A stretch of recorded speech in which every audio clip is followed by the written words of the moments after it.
시청자 여러분 안녕하십니까? 오늘 특별 초대석으로 서울대 이영훈 명예교수님 모셨습니다. 안녕하세요, 교수님. 네, 감사합니다. 자, 교수님 간단히 소개해드리면 서울대 경제학부에서 학사, 석사, 박사를 하시고요. 성균관대학 교수, 한신대 교수를 거치셔가지고 경제사학회 회장도 하셨고 서울대 경제연구소 소장도 하셨고 낙성대 경제연구소 이사장으로도 지금 계시고 이승만 학당 교장, 그 이승만 TV 대표를 지금 역임하고 계십니다. 자, 교수님이 지금 이번에 쓰신 반일 종족주의 세간에 굉장히 화제가 되고 있고 이 책 때문에 온갖 순환과 핍박을 다 받으시고 계십니다.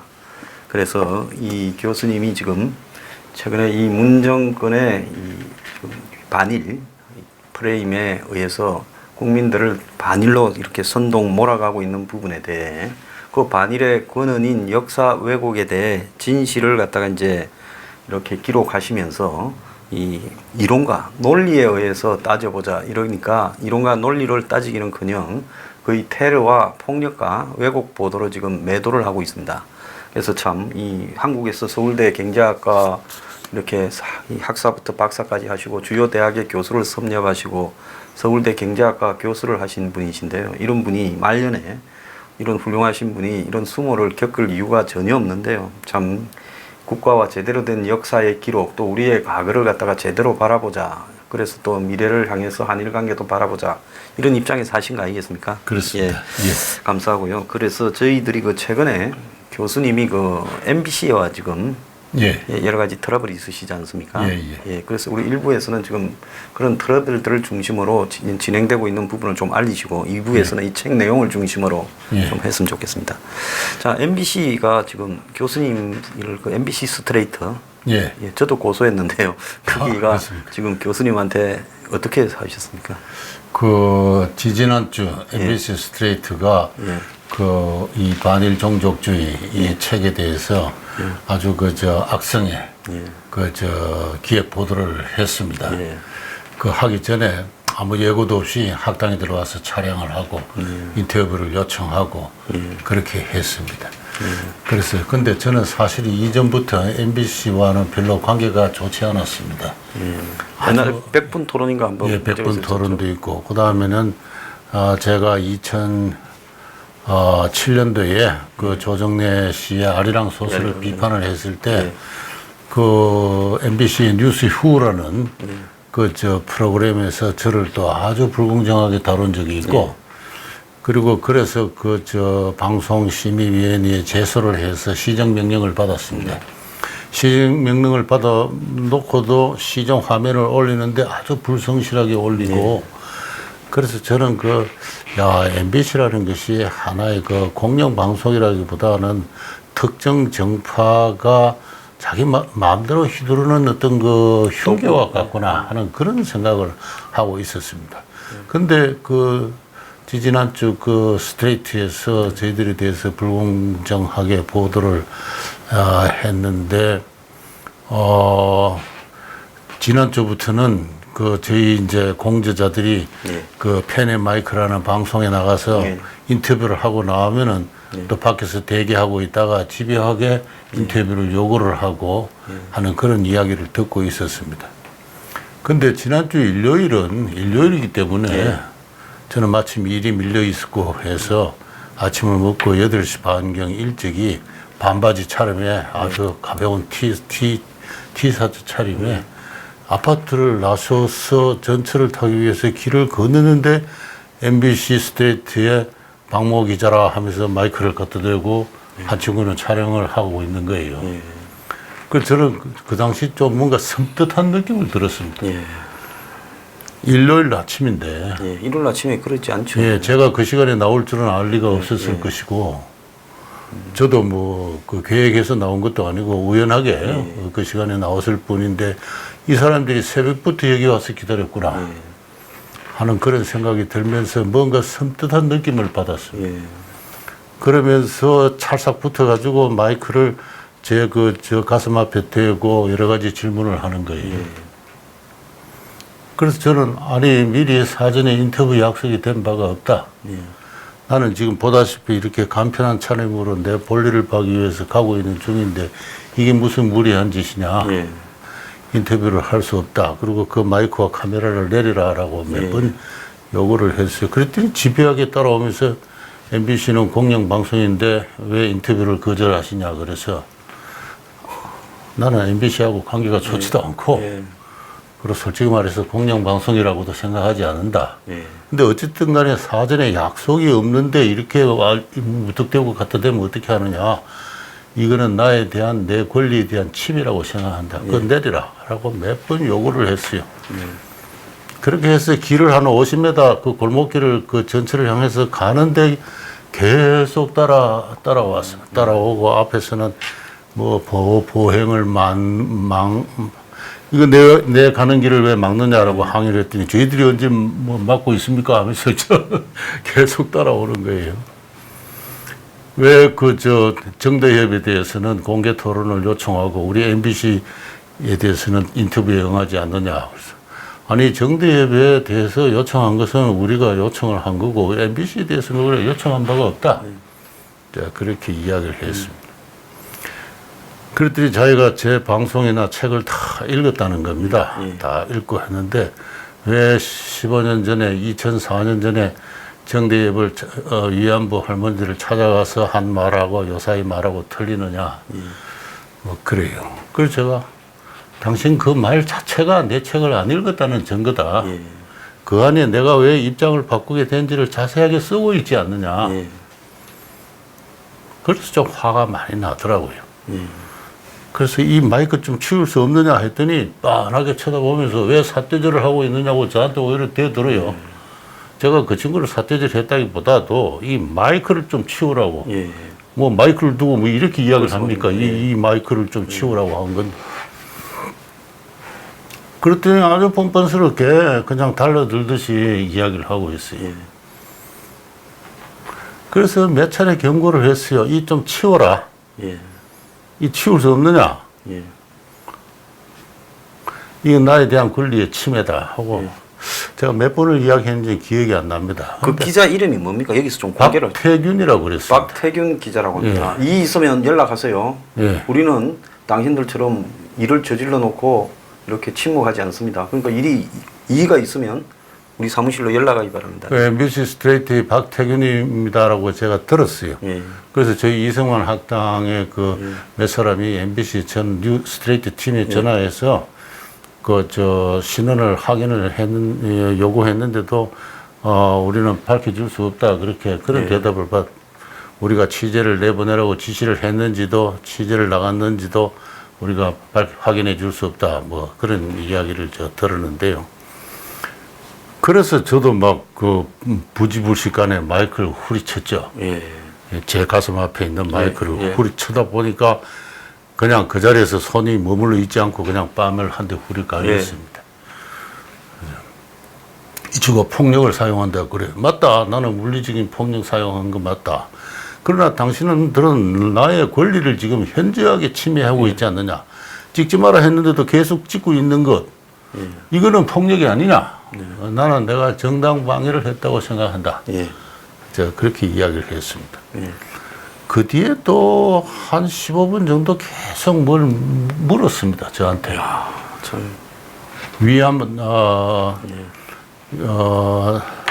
남은 위안부들의 정언을 부정하느냐. 그래요. 그래서 제가 되물었어요. 좋습니다. 그럼 위안부가 모두 몇 명이었습니까? 내가 내 책에서 요번에 새로운 주장을 했는데 모두 몇 명입니까? 그러니까 제가 머리가 나빠서 그걸 기억을 못 하겠습니다. 그래요. 당신이 MBC 기자라고 했잖아. MBC 기자가 머리 나빴다고 하면 말이 되느냐.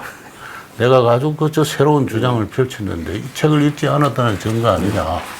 아무 준비 없이 아주 아무런 질문이나 마구 길거리에서 한다는 거 이게 인터뷰가 되느냐 이게. 그랬더니 아니 일반 시민을 위해서는 아무 질문도 할 수 있대요. 시민을 우습게 보지 마라. 시민을 위해서라도 공영방송은 지성의 인터뷰를 해야 된다. 왜 아무 준비도 없이 그렇게 가볍게 술 먹으면서 할 수 있는 그런 질문을 왜 내한테 하느냐.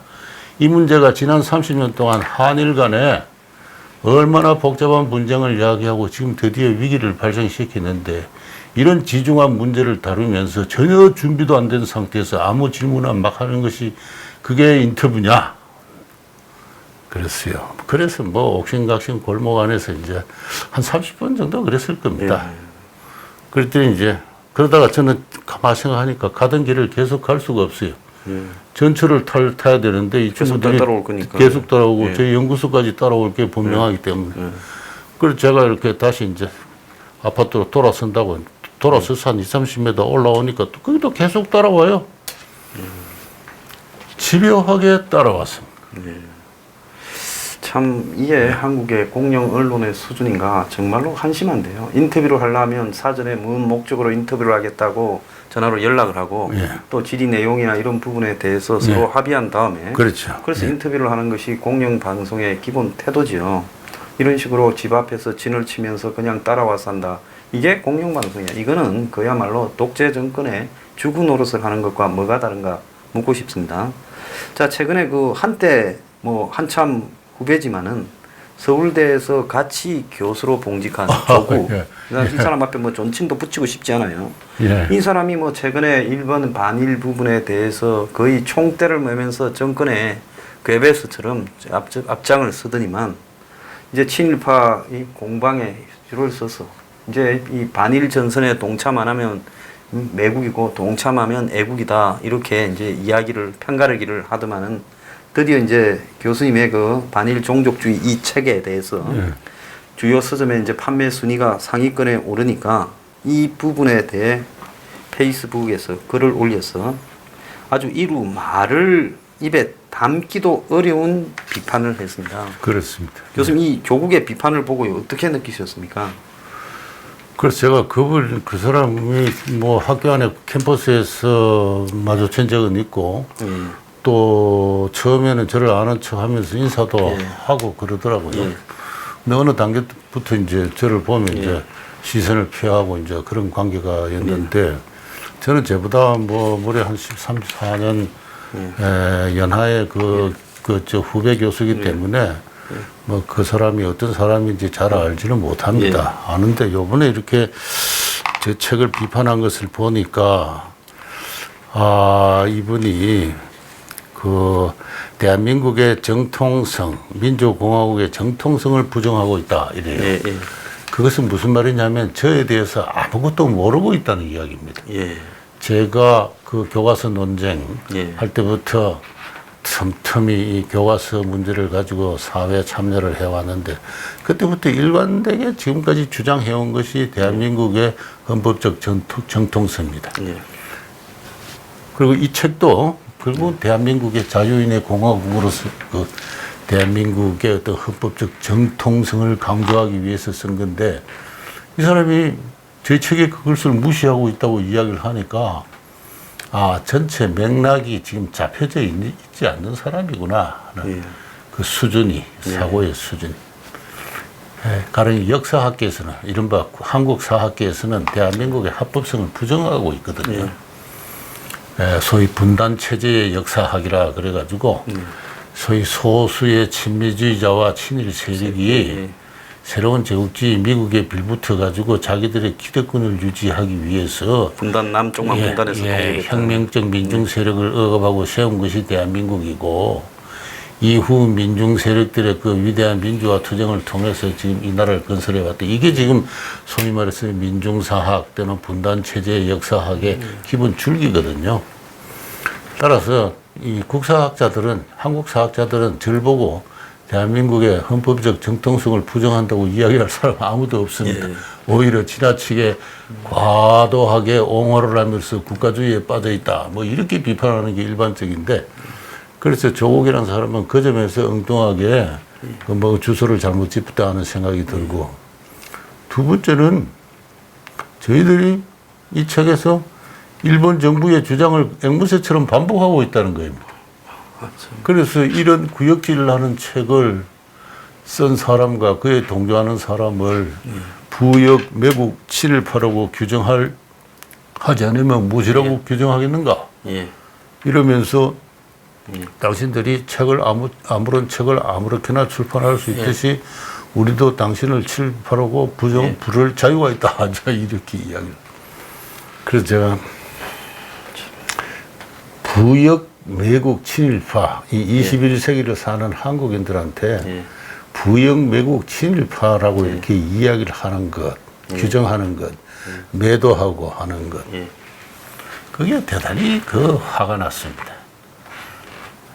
구역질 난다는 그 욕설도 그렇지만은.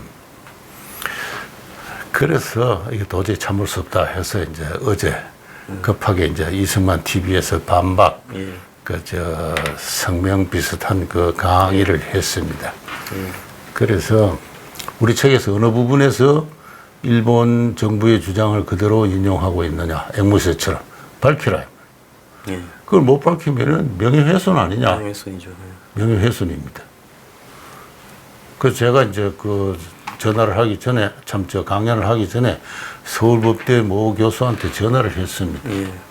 같은 대학에서 근무하고 있는 사람 했으니까 아는 사람도 있고 했더니, 솔직히 말해서 제 같으면 고민하지 않고 명예훼손으로 그냥 소송부터 하겠습니다. 그러더라고요. 그래서 제가 그럴 수는 없고, 어쨌든 간에 우리 책에서 어느 부분이 일본 정부의 주장을 앵무새처럼 반복하고 있는지 겉으로는 비슷하게 들립니다. 그러나 유추 과정이 틀리고 실증적인 근거가 틀릴 때는 그건 다른 주장이거든요. 그래서 그 점을 명확히 밝혀라. 밝히지 않으면은 책임을 추궁당하는 범죄에 해당할 수 있다는 걸 분명히 이야기를 했습니다. 그러면서 제가 아무래도 후배 교수가 하니까 제가 같은 연구자끼리 뭔가 이렇게 학술적인 이야기를 하고 싶었어요. 자료를 찾아보니까 이분이 형사법 전공자더라고요. 저는 사실 무슨 전공하는지도 잘 몰랐는데. 그래서 우리나라 형사제도의 근대화라는 것만큼 우리나라 근대화 과정을 상징적으로 알리는 부분이 없습니다. 조선시대에는 소위 원림 재판이라 해서 이 곤장을 가지고 사람을 치지 않습니까? 그거 맞으면은 몇 대 맞으면 사람이 죽어요. 그런 남형을 전제로 한 원림 재판을 하다가 그래도 참 일제하에서 이렇게 형사재판 제도가 근대화되는데 그 과정을 쓴 그 도면의 교수의 그 책이 저는 상당히 인상 깊게 읽었고 그래서 제가 도면의 교수에게 책을 참 잘 썼다고 격려와 칭찬의 편지까지 보낸 그런 그 관계인데 제가 그 책이 생각났어요. 형사법 연구자이기 때문에 이 책을 모를 리가 없다. 이 책을 보면은 도면의 교수의 고민이 뭐냐 하면은 일제에 들어와서 실질적으로 재판제도가 근대화했는데 그전에는 재판제도가 너무나 자의적이고 가혹해서 민중들의 마음이 대한제국으로부터 떠나 있었다. 오히려 민중들은 총독부가 정비하는 통감부가 정비하는 그 재판제도에 기대를 걸고 있었다. 이게 우리나라 역사 근대화의 어떤 그 아이러니이자 그 전체 상황이거든요. 그래서 제가 그 생각이 나가지고 우리 역사의 모순성, 복잡성, 자주성 그리고 식민지성을 고뇌하는 지식인이라면은 어떻게 그런 고뇌에서 쓰인 책을 가지고 구역질을 한다고 이야기할 수 있느냐 그런 생각이 들어서 당신이 전공하고 있는 형사제도, 형벌제도가 우리나라에서 근대화되는 과정에 대해서 좀 이야기해봐라고 제가 요구를 했습니다. 그래서 제가 방금 이야기한 그 우리의 그 역사를 얼마나 지식인으로서 알고 있는지, 담당 전공 분야 교수로서 알고 있는지, 제가 그거를 좀 확인하고 싶었고, 그 다음에는 무엇보다도 법학자니까 사적 자치의 주체라는 게 이제 근대 법이 규정하는 근대적인 인간 아닙니까? 이게 우리나라에 언제 생겼느냐? 언제 어떻게 생겼느냐? 이거는 법학자라면은 금방 답을 해야 될 문제입니다. 그래서 그 문제에 대해서도 법학자 아니냐? 답을 해라. 그러면은 당신의 한 행동이 그와 관련해서 좀 더 체계적으로 설명되거나 체계적으로 모순관계임이 드러나게 될 것이다. 그래서 제가 거기에 대한 답변을 요구를 했습니다. 그래서 그 요구를 제가 답변을 주말까지 기다릴 생각입니다. 아마 그분은 그 양반은 답변을 안 할 거고 답변할 능력도 제가 있겠나 이렇게 의심이 듭니다. 그래서 그 본인이 뭐 서울대에서 이렇게 형사법 강의를 하다가 큰 그 뭐 오상방인가 하는 부분을 설명을 잘못해서 뭐 좀 우스갯거리도 됐다 뭐 이런 이야기들도 회자되고 있는데요. 그래서 이 사람이 한국 사회의 헌법 정신에서 그걸 부정하고 있다라는 부분이 교수님의 글에 어디에 있는가? 예. 그것만 답해라고 한번 이렇게 예, 이야기하는 게 또 현실적이지 않겠나? 예, 그건 너무 그 사람한테 어려운 숙제를 준 것 같아요. 그래도 자기 전공 분야니까요. 그렇죠. 예, 공부하고는 관계없이 어디 아무런 대학입니까? 서울대학교 예. 법학전문대학원 교수인데 자기 전공 분야에서 이 근대적인 재판 제도가 언제 제도 생겼는지 그 과정에 대해서 좀 설명을 해보고 그거하고 이 책을 구역질 난다고 이야기한 것과의 관계를 좀 설명을 해봐라.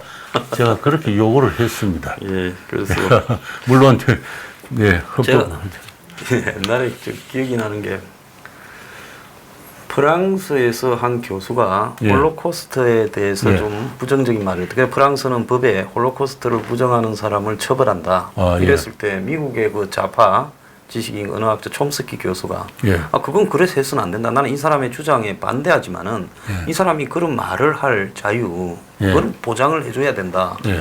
심지어 법에 규정된 것조차도 프랑스는 그렇게 하는데 지금 어디도 법적인 근거가 없이 자신들의 정파적 어떤 해석과 편견에 따라 가지고 이렇게 이제 교수라는 사람이 그리고 또 현 정권의 민정수석이고 좀 있으면 법무장관 법을 집행하는 법무장관을 간다라는 사람이 이런 무지한 한마디로 논리에 근거하지 않은 발언을 자신의 지금 정치적 사회적 지위를 등에 업고 뭐 정권가 핵심이고 이인자다 해서 그런지 모르겠지만은 그런 말을 남발할 수 있는가?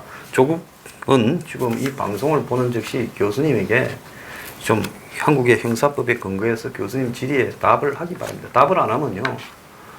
뭐 그것도 안 되면 헌법 정신을 부정하는 내용이 이 책에 어디에 있는지 그걸 명확하게 끄서라도 줄 것이라도 답을 해야 된다. 아마 이분은 헌법 정신을 반일 정신으로 알고 있는 모양입니다. 그런 것 같습니다. 예, 뭐 3.1 운동도 있고 하니까요. 예. 예. 자, 그리고 지금 현재 그 교수님 사무실에 그 백은종이라고 뭐 서울의 소리. 예. 거기가 또 난입을 해서 문을 걷어차고 뭐 침을 뱉고 했다고 그랬거든요. 그래서 저는 마침 당일 그 다른 약속이 있어서 연구실에 안 나갔는데 그 이우연 그 연구위원 박사가 혼자서 이제 있는 그때에 그 백은종이라는 사람이 나타나가지고 문을 발로 계속 차고 낙성대 경제연구소. 경제연구소가 빌딩의 2층에 있는데 보통은 잠겨져 있습니다. 그래서 그 비밀 번호를 누르고 문을 열고 들락날락하게 되어 있는데 문이 잠겨져 있으니까 발로 계속 차면서 이제 이영원, 이우연 나와라고 막 구함을 지르고 그렇게 했던 모양이에요. 저 녹음된 걸 보니까 거의 그냥 광기에 서린 고함을 지르고 그렇게 했더라고요. 그래서 이우연 박사가 이제 이거 무슨 일인가 하고 좀 망설이다가 아마 문을 열고 내가 이우연이다 이렇게 하니까 얼굴에다 침을 뱉고 손가락으로 얼굴을 뭐 이렇게 찌르고 그렇게 했다는 겁니다. 참. 그리고 뒤에서는 계속 이제 카메라로 찍고 있고 하는 이제 그러한 근데 경찰에 신고를 했더니 경찰에서는 와가지고 적극적으로 제지를 하기보다는 뭐 이런 거 갖고 뭐 경찰을 부르려는 식으로 또 반응을 한다고 그랬어요. 이게 나치 치하에 히틀러 돌격대들이 독일의 지식인들을 갖다가 이제 가서 이렇게 사적인 테러를 하고 유대인들과 이랬을 때 독일의 경찰이나 이런 조직들이 사법기구가 침묵하고 그런 것과 지금 아무것도 다를 바가 없지 않습니까? 나라 일선 경찰이라는 게 그런 철저한 법 집행 준법 의식이 없습니다. 일본에는 경찰이 길거리에 잘 보이지 않지만은 폭행 사태가 나타나서 경찰이 출동하면은 일단 폭행을 물리적인 폭행을 현행범으로 체포해야죠. 그 좀 여지가 없기 때문에 그런 사실 경찰 걸리기 무섭습니다. 근데 우리 한국에는 눈앞에서 폭행이 벌어지고 있어도 경찰은 보고 있는 경우가 많아요. 제가 예전에 그런 일을 한번 당했습니다. 예. 저 교과서 포럼 대표로서 예. 대한 교과서를 이렇게 출간하기 전에 공청회를 했을 때 막 일단의 그 무리들이 이제 몰려 들어왔습니다. 몰려 들어와서 단상에 올라와서 이제 막 올라와 있는 사람을 발로 차고 짓밟고 막 하는 그런 대난동이 벌어졌는데 저도 이제 좀 맞고 막 서로 이제 멱살을 잡고 옥신각신하는데 경찰이 왔어요. 경찰은 가만히 보고 있어요. 서로 멱살을 잡고 이렇게 옥신각신. 그래서 제가 경찰 보고 어떻게 경찰이 이 사람들이 들어와서 폭행을 저지르고 있는 현장을 보면서도 왜 가만히 있느냐. 제가 항의를 한 적이 있는데 그때 우리나라 경찰들은 이러한 법 집행에 관한 의식이 없다. 현실적으로 어떤 집단적인 폭력이라는 어떤 불법적인 사태가 발생하게 되면은 소방관이 불을 끄듯이 경찰은 그거를 진압을 해야 됩니다. 근데 그렇게 할 우리나라 경찰의 그 태세가 되어 있지 않은 것 같아요.